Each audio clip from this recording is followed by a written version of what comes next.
Tag 80, 2. Oktober, Mittwoch. Und damit wieder mal ein herzliches Willkommen zu einer ganz neuen Folge von This is the Police. Und nicht nur, dass diese Folge ganz neu ist, nein, diese einen Tag bevor sie ausgestrahlt wird, nehme ich sie auf, weil ich total verplant habe, aufzunehmen. Also befinden wir uns gerade auch in einer neuen Aufnahmesession und mal gucken, wie viele Folgen ich heute noch mache.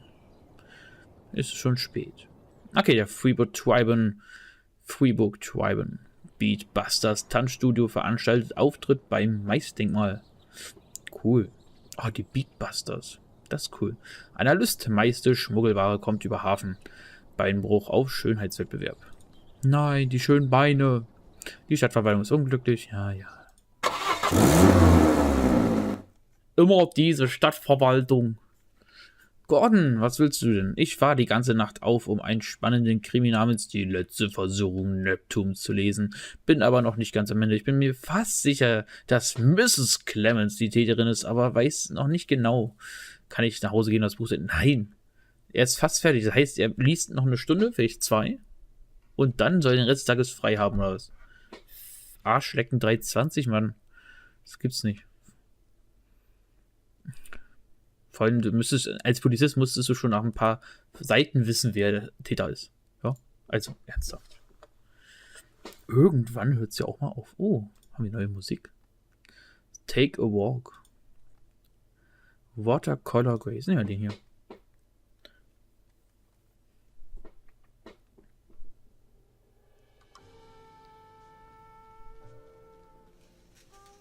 Stellvertreter. Heather Griffith hat alle Prüfungen mit fliegenden Fahnen bestanden und sollte eine Belohnung erhalten. Gut gemacht, Griffith. Oh, was haben wir denn hier? Ach, hier. Kann ich ja neue Sachen machen. Sehr schön. Arbeitsmarkt? Achso, ich dachte, jetzt gibt es hier irgendwie neue Leute. Nö, gibt's nicht. Sind wir irgendwie im Rückstand? Mafia-Auftrag habe ich erfüllt.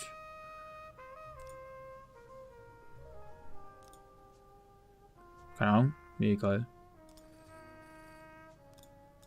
Lalalala. Okay, wir warten, was da kommt. Was mich ja wundert ist, wenn man jetzt hier guckt, hier gibt es nur 3 Fragezeichenfelder. Kann man da noch irgendwas machen?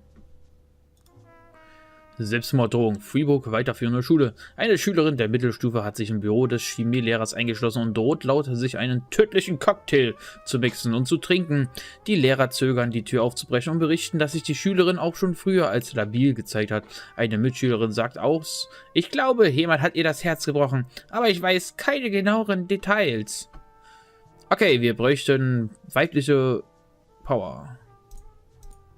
Okay, 2 Frauen werden bestimmt Einfühlungsvermögen genug haben, um dieser armen Schülerin helfen zu können. Hoffe ich zumindest. Oder kommt so ein Zickenkampf und dann sterben alle 3. Weiß man nie. Wo ist sie? Da ist die Schule, okay. Bin mal gespannt. Yes, keiner gestorben. Nett. Erstmal Selbstmordopfer sagen: Hände hoch, sonst erschieße ich sie, wenn sie selbst umbringen. Frag mich, ob sowas hilft überhaupt nicht. Macht überhaupt keinen Sinn. Gleich 2 Dinge auf einmal. Diebstahl. Everyday Einkaufszentrum. Eine Verkäuferin eines Bekleidungsgeschäftes hat angerufen, um einen Dieb zu melden. Eine junge Frau kam in 4 T-Shirts gekleidet aus einer Umkleidekabine und rannte schnell zum Ausgang. Der Scanner am Eingang löste den Alarm aus, aber die Diebin konnte entkommen und auf die Straße rennen. Und was haben wir da? Pardon. Betrug. Touch of Dionysos Alkoholiker. Eine Kassiererin hat mit einer Kundin geflirtet und sie um ihren Ausweis gebeten. Eine Kassiererin hat mit einer Kundin geflirtet und sie um ihren Ausweis gebeten. Wollte er ihr keinen Wein verkaufen. Ein Kassierer. Ich lese die ganze Kassiererin. Ja, macht Sinn. Dann rief er die Polizei, weil es sich laut ihm um einen gefälschten Ausweis handeln muss. Hey, sie kann unmöglich 35 sein, maximal 29, sage ich. Ja. Ja. Roger und Cock. Roger, nimm den Cock mit. Witzig. Gehst du alleine hin? Natürlich nicht. Sind Sie wahnsinnig? Ich werde bestimmt erschossen, wenn ich alleine losgehe. Klar, du fährst auch alleine nach Hause. Wirst du da erschossen? Dumme Kuh. Alle Idioten hier. Ich hätte doch niemanden da hinschicken wegen, sie ist bestimmt nur 29. Der Ausweis der Frau war echt. Ach, wer hätte das denn gedacht? Christopher G. Cent. Jack, heute haben wir um St. John's Krankenhaus etwas bei 18 Uhr. Heute haben wir um 18 Uhr etwas bei St. John's Krankenhaus am Laufen. Ja, viel sinnvollerer Textwahl. Naja. Wir wollen doch nicht, dass die Polizisten bei der Party schon 18 Uhr merken. Im Gehirn abspeichern. Ich mag die Mafia. Alles voller Ehre. So viel Ehre.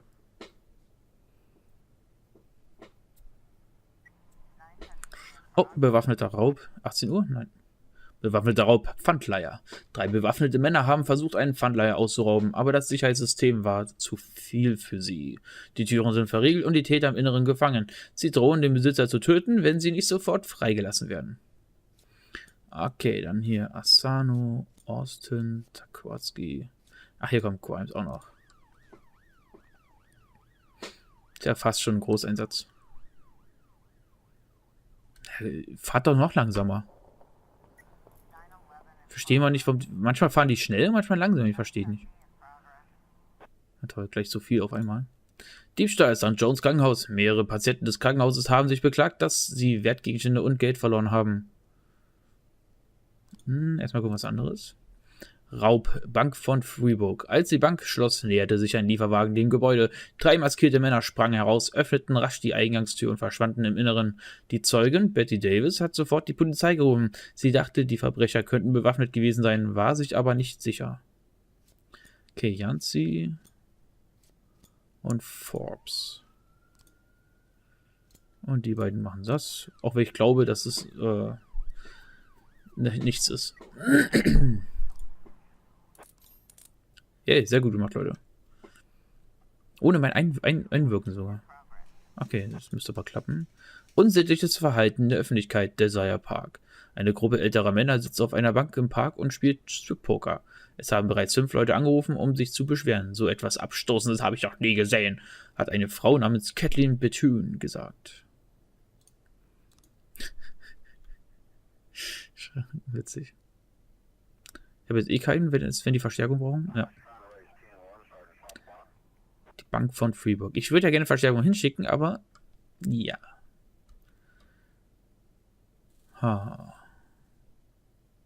Weigern? Sind sie tot? Ich weigere mich. Nein. Siehst du, warum Verstärkung? Schaffen sie auch alleine. Sie sind nicht mal gestorben dabei. Wenn man nicht stirbt, hat man alles richtig gemacht. Eines der Opfer sagt aus, einen alten Hausmeister gesehen zu haben, der ruhig in der Anlage tätig war.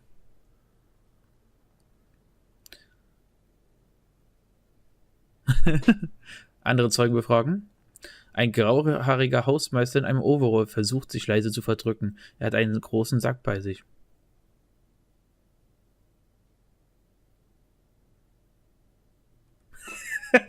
So, mit einer Rollliege die Verfolgung aufnehmen. Ihm nachrennen. Ach komm, wir haben noch nie so eine witzige Antwort. Ich nehme die jetzt. Es hat funktioniert. Mit der Rollliege die Verfolgung aufnehmen. Aber.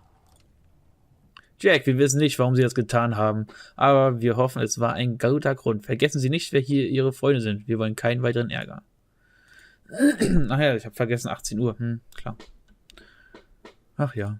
Man darf ja mal vergessen. Außerdem, so kann ich wenigstens vertuschen, dass ich für die Mafia arbeite, wenn ich ab und zu mal auch ihre Unterfangen vereitel. Ist ja auch prinzipiell nicht schlecht. Außerdem soll sie mal Christopher nicht so haben. Ja? Unsittliches Verhalten in der Öffentlichkeit. Einer der Männer springt jubelnd auf, wirft seine Karten auf die Bank, dreht sein nacktes Hinterteil zum Spielplatz und ruft: Ha! Gewonnen! Ha! Gewonnen! Wie damals im Krieg! Ihm einen Mantel überwerfen und ihn dann verhaften, den Kindern die Sicht auf ihn versperren.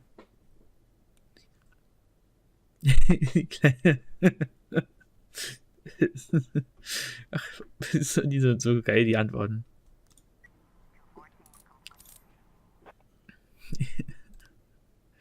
Die Kleider nehmen und wegrennen. Ach ja. Würde mich mal interessieren, wenn man das Spiel so spielen würde, dass man wirklich immer nur diese witzigen Antworten nimmt, was dann passiert. Wahrscheinlich würden die dann meistens eher teilweise versagen oder so.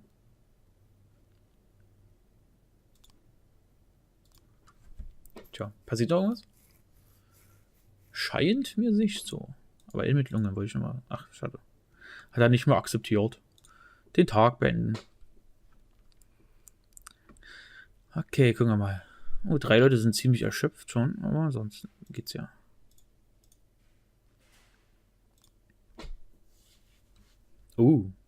Story.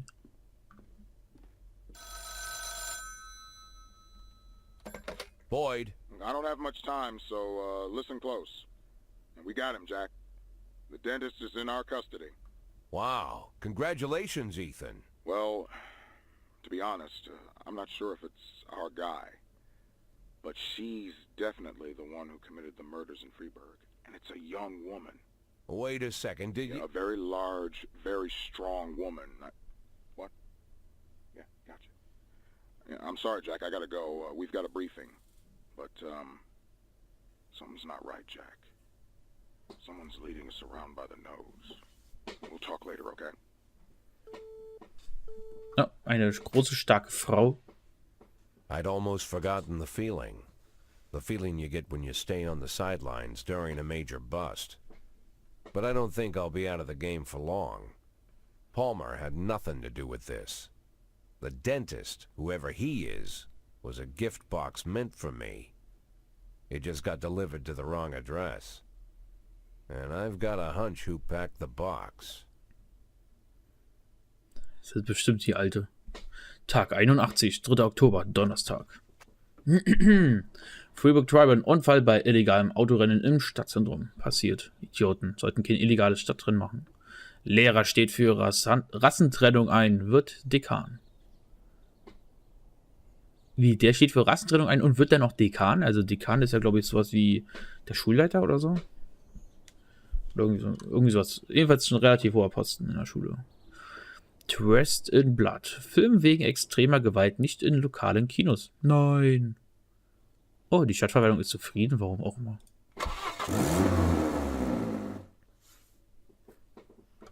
Sorry. Yeah, box of Caesars.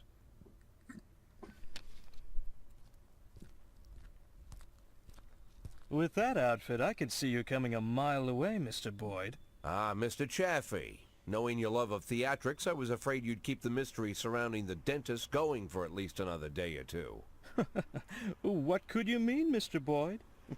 Well, it's true. Robespierre does have a passion for mystery and the dramatic. But there's no need to confuse the actor with his character. For you, I'll play the hurried businessman who likes to cut to the chase. That's not quite me either, but though this mask I wear is quite a burden, I have long grown used to it. Besides, I don't want to distract you from your 180-day quest, not for a second longer than necessary. My, is half your time already up? Das heißt nochmal 40 Folgen.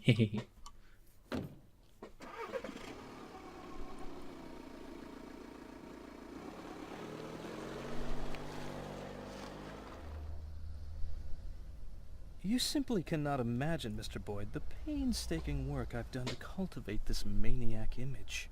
I turn to such literature the likes of which I wish I never knew.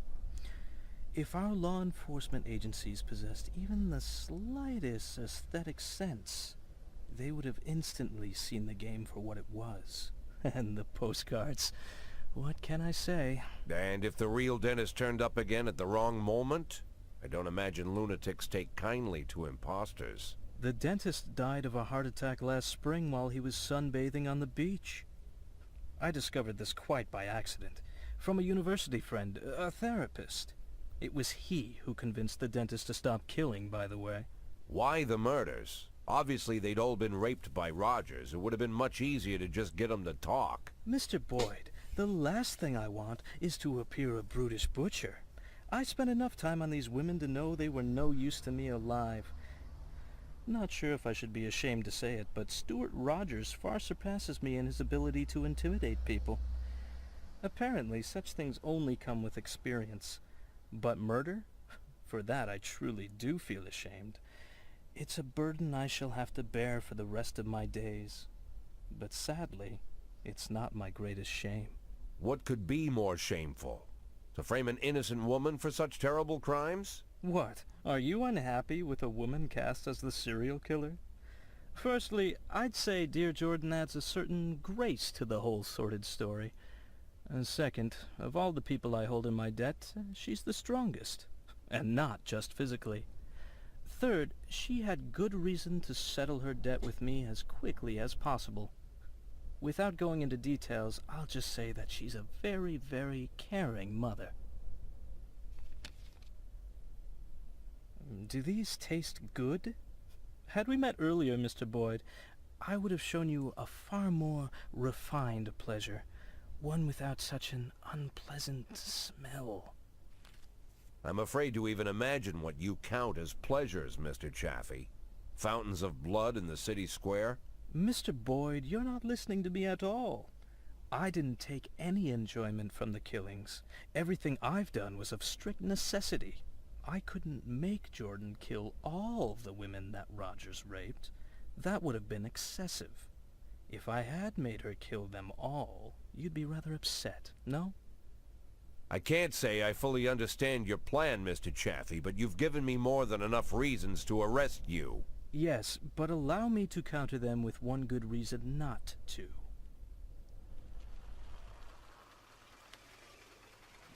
Oh, wo sind wir denn? Fleischfarm?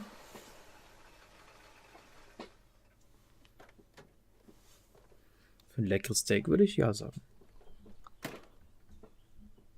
I think you mentioned you dined here once? Yes, not the best restaurant in town. And maybe you're just not familiar with the full range of our services.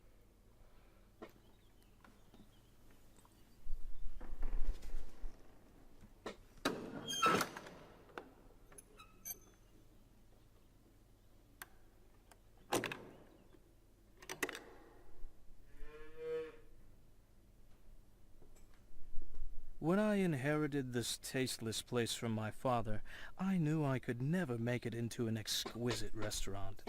Instead, I accentuated the atrocity of it all, an aesthetic of a different kind.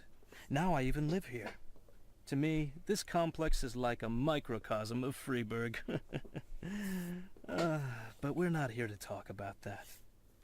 At school, I read a French novel whose name doesn't need mentioning, and I read many amazing things. It seems that in Paris, just before the Revolution, certain places were quite popular.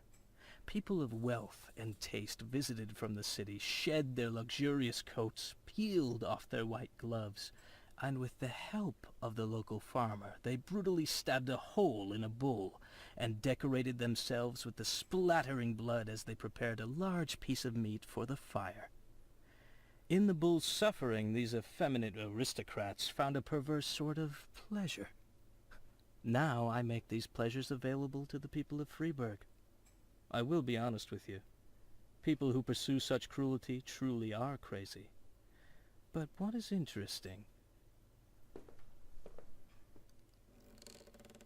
The best steaks are cut from the tender meat of young bulls. 11 months is just right, beautiful, healthy, full of strength. But these wealthy degenerates who pay $7,000, so our experts will show them where to plunge the blade for maximum effect. Even they don't have the spirit to slaughter the young bull. The thought never enters their minds.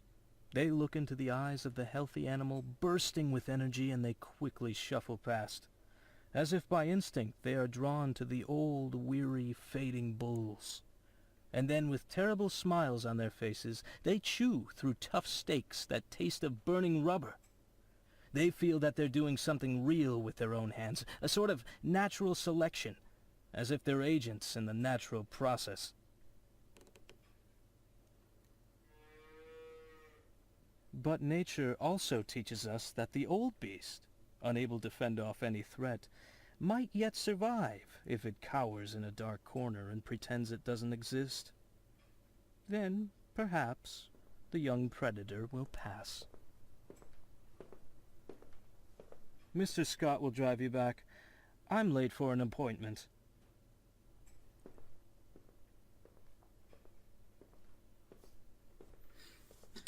Ah ja.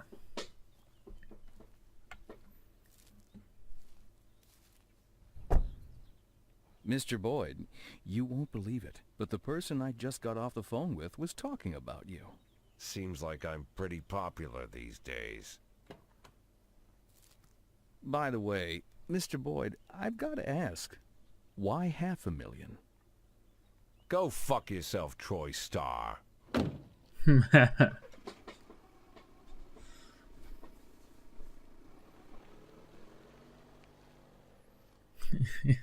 Warum eine halbe Million? Guten Morgen. Und damit beenden wir auch die Folge an der Stelle. Ich hoffe, euch hat es bis hier gefallen und bis zum nächsten Mal. Cheerio.